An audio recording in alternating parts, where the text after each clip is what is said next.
Oh my gosh. Let's try that again. Your fun road trip to the mountains can come to a screeching halt simply by not planning. Imagine you've been working so hard and you're so excited for this upcoming weekend because you're finally able to get away from the grind. Get up to Big Bear, enjoy the winter weather, have a blast, and relax. You're making your ascent up the mountain, you're starting to relax, but then you start to realize you totally forgot your chains. And worse, you're not even sure how to put them on, if you had them. Hey, it happens. But driving under such conditions can be very dangerous to you, to others, and can certainly ruin the fun. And that's why I'm here, to help you avoid such scenarios, have a great mountain adventure, and enjoy Big Bear. In this video, I'm going to give you important tips so that you can be prepared for your exciting winter trip to Big Bear. We will look at 10 before your trip best tips, winter road conditions explained simply, plus helpful driving tips, chains, traction, and how to install them simply. So let's do this. Please take a moment to read the following disclaimer. Disclaimer, I am not a licensed specialist or employee in transportation. The information contained in this video should not be used as a substitute for the advice of an appropriately qualified and licensed transportation department. The information provided here is for informational purposes only. This information may not cover all possible transportation conditions, warnings, or laws, so please check with California Department of Transportation or California Highway Patrol if you have any further questions, and you may obtain a comprehensive list of all transportation laws, conditions, warnings, or any other transportation information from them. Although I attempt to provide accurate and up-to-date information, no guarantee is made to that effect.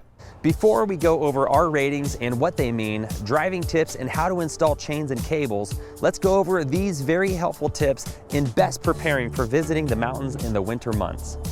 Tip number 1, ensure vehicle functionality. Verify your brakes, windshield wipers, defroster, heater, and exhaust system are all in good working condition.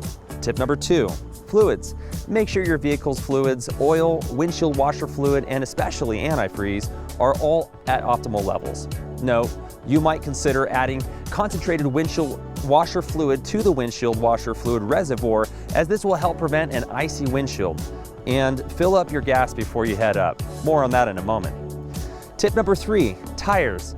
Be sure to check your tires and make sure they are properly inflated and the tread is in good condition.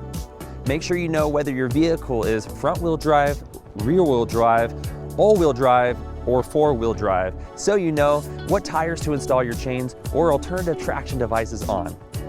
And always carry chains. Make sure they are the proper size for your tires and are in working order, and I'll explain more on that in a moment. Tip number 4, windows. Carry in your vehicle an ice scraper. If you forget that, you can totally pretend you're MacGyver and impress all of your friends by using a debit or credit card and scrape at an angle. You can get an ice scraper at most auto parts store or gas stations in and around the mountain areas. And I highly recommend carrying a broom for brushing snow off your car windows. Some of the ice scrapers, they do come with brooms on them. Tip number 5, tools. A shovel can be so helpful and is highly recommended to carry in case you get stuck in the snow and need to shovel out your tires.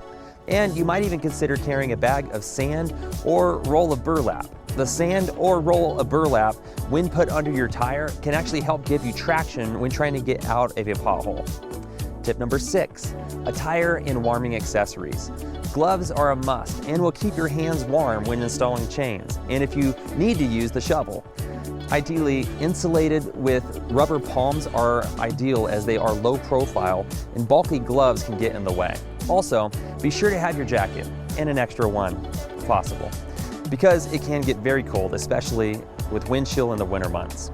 Tip number 7, more essentials. It's always a good idea to carry extra water and food just in case your mountain traveling or stay gets delayed.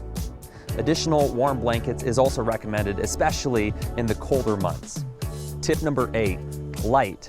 Carry 2 or more flashlights or headlamps. I highly recommend chargeable LED headlamps. Tip number 9, keys.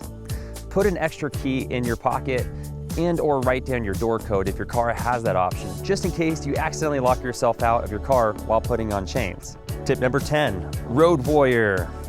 Having a paper map and knowing how to read one is a good idea. You'll not only impress your friends that you're an epic road warrior, but you'll have peace of mind, just in case cell service or GPS is temporarily down. And please be sure to check road conditions before coming up, and I will give you my favorite resources for checking road conditions momentarily. For a printable PDF version of this checklist, click my website link in the links below. And if you want to purchase these items but are not sure where to purchase, you can certainly drive around all over the place looking, or you can simply click the Amazon links for each item by clicking the Amazon links that I provided for you below. I've got you covered. Bonus tip on filling up your gas or charging up your Tesla or electric vehicle. Certainly fill up before coming up. When there's an extremely high number of visitors in Big Bear, local gas stations can certainly run out of gas, and gas tanker trucks can get delayed in delivering more gas to the local stations. And this can be very frustrating when in line waiting to fill up to then be told there's no more gas. When roads get heavy traffic, especially in the winter months with snow or rain, accidents do happen, and gas tanker trucks, they can get delayed sometimes by up to 24 hours or more. Electric vehicles, you might consider charging at the base of the mountain before you head up. And I have included quick links. Please check those links below. Before we get into simply explaining winter road conditions, it's great to know all of the main roads you can drive to access Big Bear, and there are 3 main roads. Road number 1, Highway 330 and 18 from San Bernardino through Running Springs to Big Bear Lake. This is the road most commonly used by travelers from Los Angeles and Orange County. In the winter months, it can have the most traffic. But if your cabin or Airbnb is located in Boulder Bay, Fawnskin, or Big Bear Lake, you might consider this route. Road number 2, Highway 38 from Redlands through Mentone to Big Bear City. This road is considered by many as the scenic route. It is more rural, less windy, and tends to be lighter on the stomach for those that are more sensitive to windy driving conditions. This drive is a favorite for many as it tends to be less trafficked, and it's usually only about 15 to 30 minutes longer than traveling Highway 330. If your cabin or Airbnb is located in Sugarloaf, Irwin Lake, or East Big Bear City, you might consider this route. Road number 3, Highway 18 from Lucerne Valley to Baldwin Lake and Big Bear City. This road is a great alternative, especially in the winter months. Take Interstate 15 or Interstate 10, make your way over to Lucerne Valley, and head on up Highway 18 for a short drive up to the Big Bear Valley. From the desert floor to the Big Bear Valley, it is only about 15 minutes. It's windy, but short, and the views are incredible. Also, during winter weather, it tends to get less snow. And if your cabin or Airbnb is in Baldwin Lake, Irwin Lake, Big Bear City, or Sugarloaf, you might consider this alternative route. And before you head up, don't forget to check road conditions, as expected or unexpected winter weather can occur and change road conditions very quickly. I'll share my favorite resources for checking road conditions here in a moment. So let's jump right into it. Winter road conditions explained simply, plus a few helpful driving tips. As I mentioned, driving in road conditions can change very quickly during the winter months. Knowing what to expect ahead of time can empower you to enjoy safety, be equipped if you need to adjust to conditions quickly, and to enjoy the adventure. Road signs.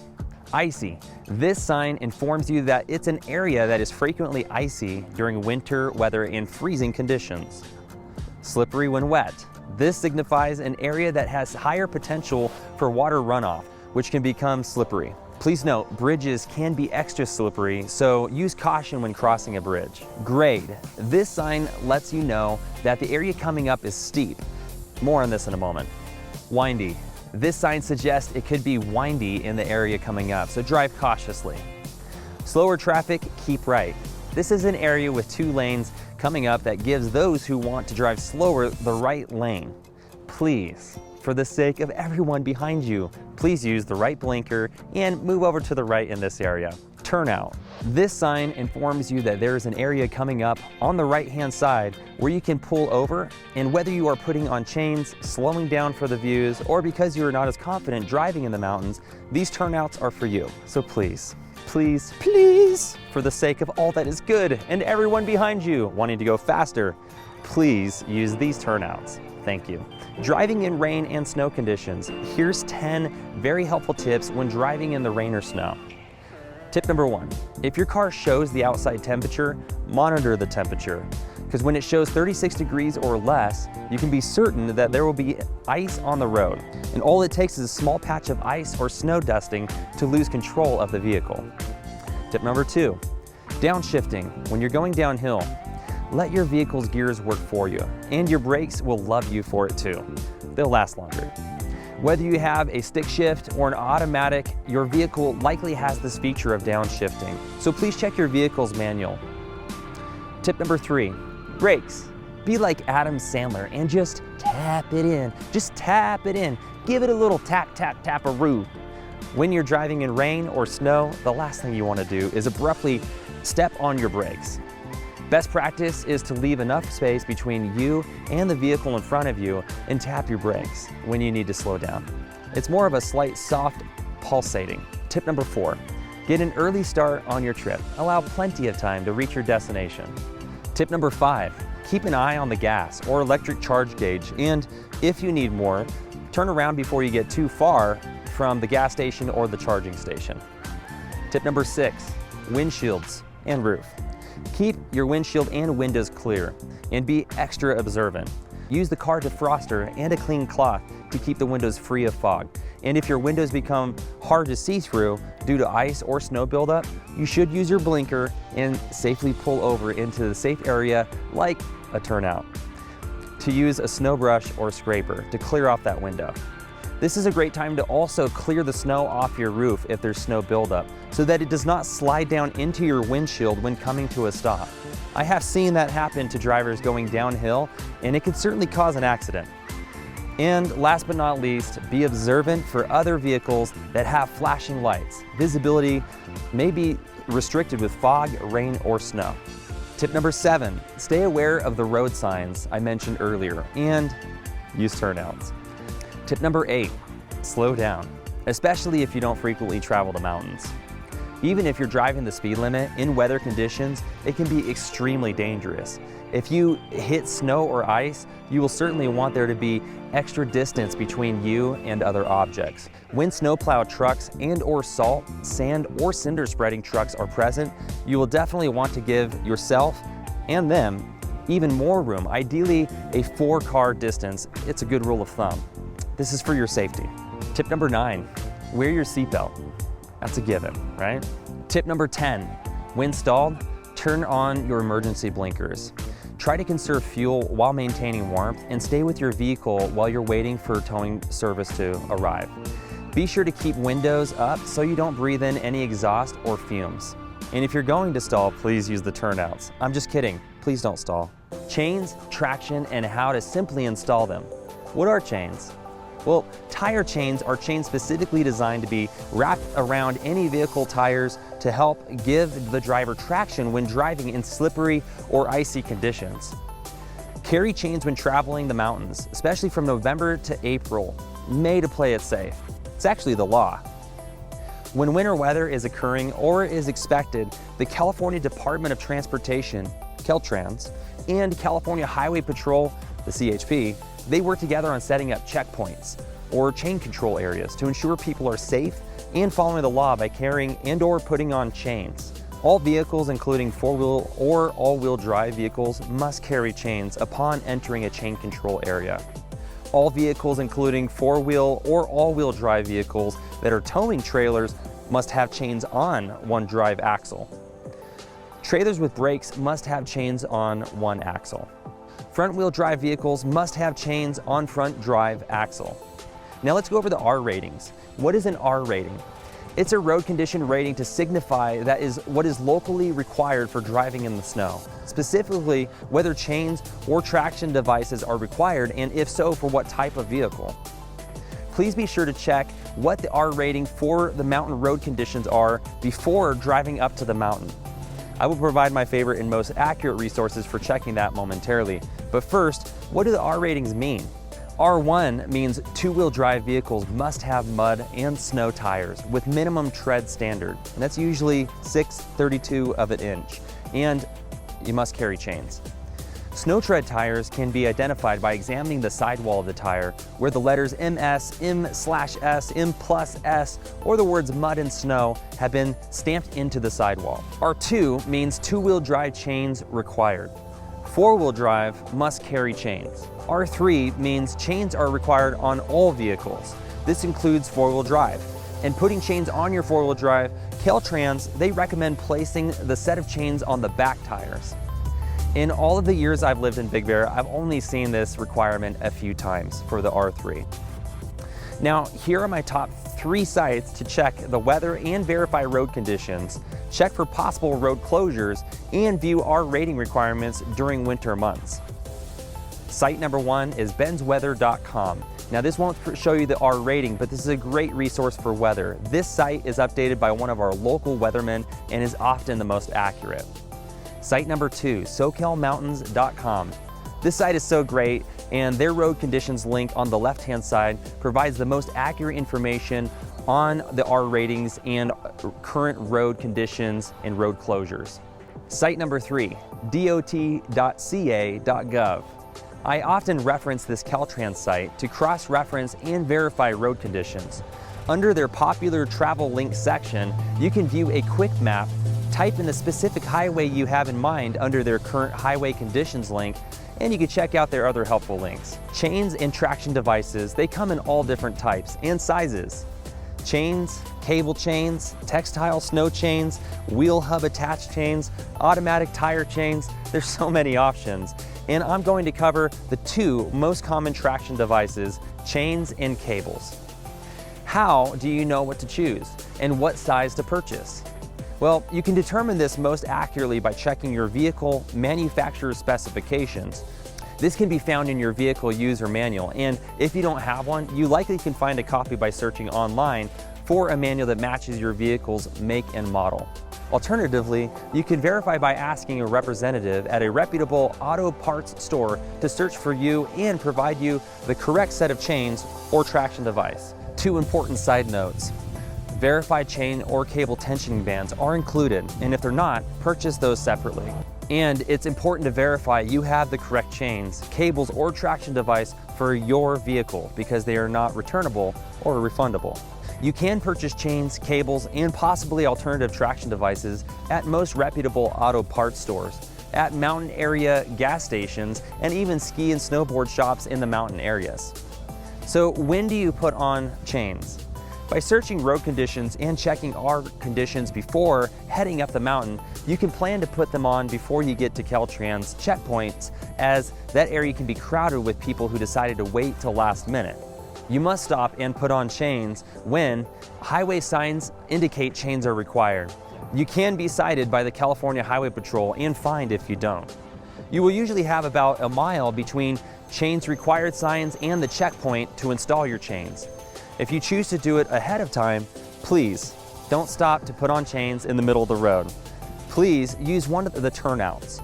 And if you're already in the mountain areas and need to put on chains, the best places to put on chains is in a turnout, at a gas station under the covering, or in a parking lot. And it's important to know that the speed limit when chains are required is 25 or 30 miles an hour. When you put on chains, wait until you can pull completely off the roadway. Again, do not stop in a traffic lane where you will endanger yourself and block traffic. So how do you put on chains and cables? Well, use these 10 easy tips to save you time, frustration, sanity, and vehicle damage. And if you have time before your trip to test this process out, it is recommended so that you can feel extra confident putting them on in winter weather. Tip number 1, pick up strong zip ties or short bungee cables with hooks on the end, just in case you need them for tip number 10. Tip number 2, verify the correct set of tires you'll be putting chains on or cables on to ensure they're going on the drive wheels. You can verify by checking your vehicle user's manual and double verify by reading the manual provided in the set of chains or cables. Tip number 3, lay the chains or cables out flat in front of the tires, making sure the hook end of the chain links facing down.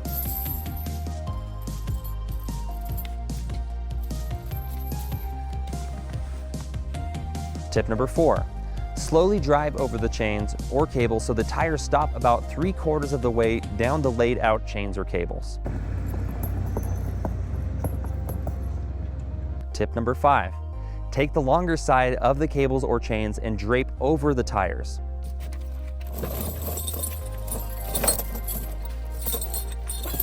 Tip number 6, connect the inside behind the tire, chain link or knobbed fastener starting with the middle portion of the chain link or knobbed fastener position.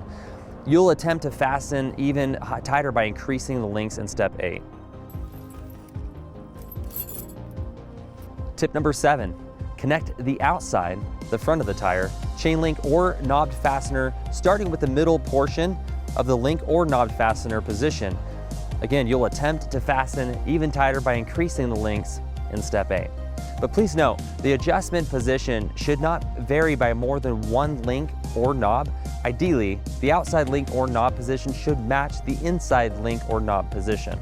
Tip number 8, slowly drive forward 20 feet or so, then stop and attempt to increase the tension on the chain links or cable knobs mentioned in tip 6 and 7.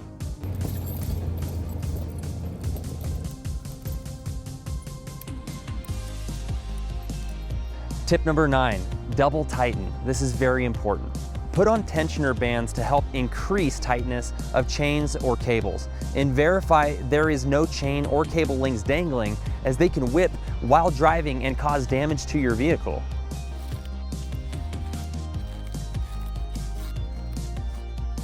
If there is, use the strong zip ties or short bungees that I mentioned in the beginning to fasten dangling chain links to the tensioner bands or chains. On cables, use the attached colored S-clips to securely fasten the tail ends of the cables.